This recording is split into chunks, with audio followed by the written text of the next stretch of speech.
pretty fun having Jimmy on our team. Yeah, he's an amazing player. The ability to get fouled, it just settles the game for us at key times. But I'm most impressed with his passing. I just think his passing changes everything, connects the game. And he does it from anywhere. He'll dive down to the post, catch it down there, or he'll pass off the dribble, or he'll just make the quick swing. So the skill, the strength, the ability to get to the free throw line, and then in the end goes beyond that. It's just his presence out there. He's a lion out there. He is a force. You played Steph the whole, third. How much is that because of, having Jimmy in your back pocket to start the fourth? It just kind of looked like that old school formula. Well, it was more just because Steph was rolling. I mean, I don't love playing him 12 straight, but he was just on fire, obviously. He just couldn't completely flip the game. There was no way I was going to take him out. The big change, I think, in the fourth quarter was keeping Draymond out there and putting Quentin with Draymond and Jimmy and BP and Buddy, and that lineup was able to carry on that third quarter momentum. Quentin was fantastic. He gives us that space five that opens up the floor, and it's watching Draymond and Jimmy together defensively is really something. What did you make of the small ball units that featured Draymond at center with Jimmy part of those groups? Well, we tried to go to it in the second quarter to try to flip things, and Chicago was making everything, and we didn't really make up much ground. But I do like the look of that lineup with Draymond at the 5 and Jimmy at the 4. I think it's going to be good for us, and we can switch everything and kind of play through those guys. But I thought tonight it was more Steph flipping the game, and then Jimmy kind of carrying forward that momentum and taking over the game once Steph went out, and it's fun watching it all unfold. Steve, you kind of talked about all season how you're not a team that gets to the rim, gets to the free throw line.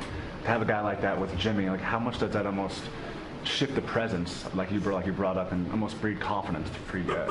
Yeah, it gives us confidence that we can get easy points to stop momentum or to build momentum for us, but to stop a run from the other team. Getting to the line's the best thing you can do. It takes the crowd out of it, allows you to set up your defense, and so I think that was a big part of the night was Jimmy's 13 free throws. Were you surprised by him almost playing 30 minutes and kind of just how well he did fit in for game one? Not really, because Jimmy. I said it before the game. He reminds me a lot of Andre Iguodala.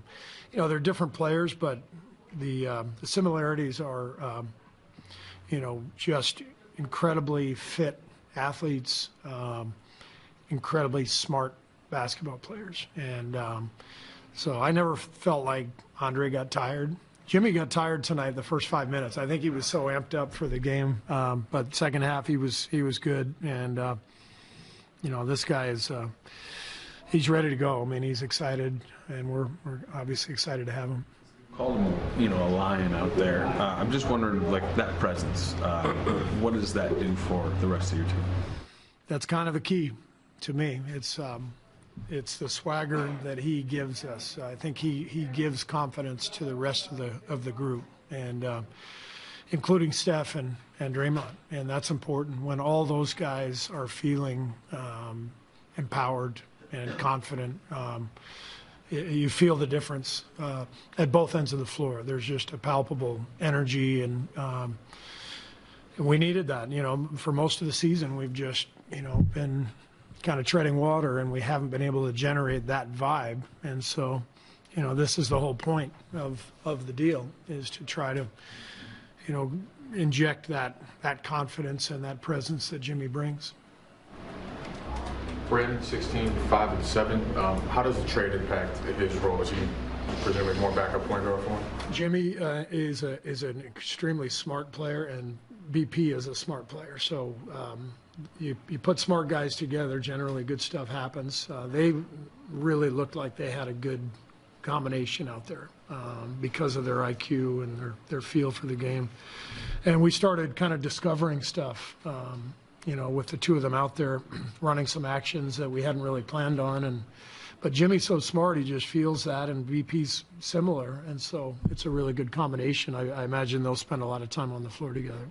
It's one game, really one half, but how important is it to just show everybody, for the group to show themselves very quickly what the ceiling can be for this new group? Yeah, it's important for the vibe, it's important for the confidence, and it's important in the standings. We came in 11th place, so the goal is to get up to 6th.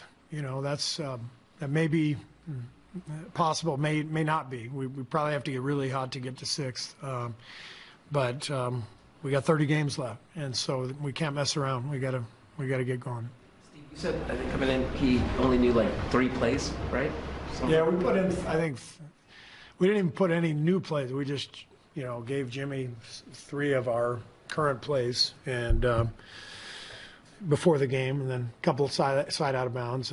But it's pretty standard stuff. We're not doing anything that's out of the ordinary. And he's been playing in the league a long time. And as I said earlier, Miami plays a similar style to us, and so I think it's a very easy fit for him. The Golden State Warriors showcased a remarkable comeback on February 8, 2025, overcoming a 24-point deficit to defeat the Chicago Bulls 132-111 at the United Center. Stephen Curry led the charge with 34 points, including 8 three-pointers, with 24 of his points coming in the second half.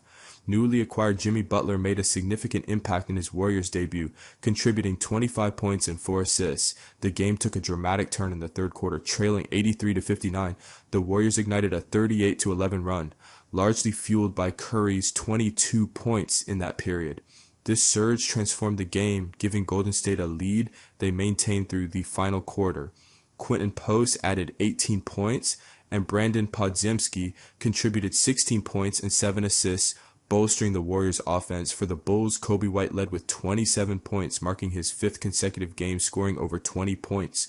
Despite their strong start, the Bulls struggled in the second half, managing only 42 points and committing 17 turnovers that led to 29 points for the Warriors. This victory improved the Warriors' season record to 26-26. They will continue their 6-game road trip with a matchup against the Milwaukee Bucks on Monday.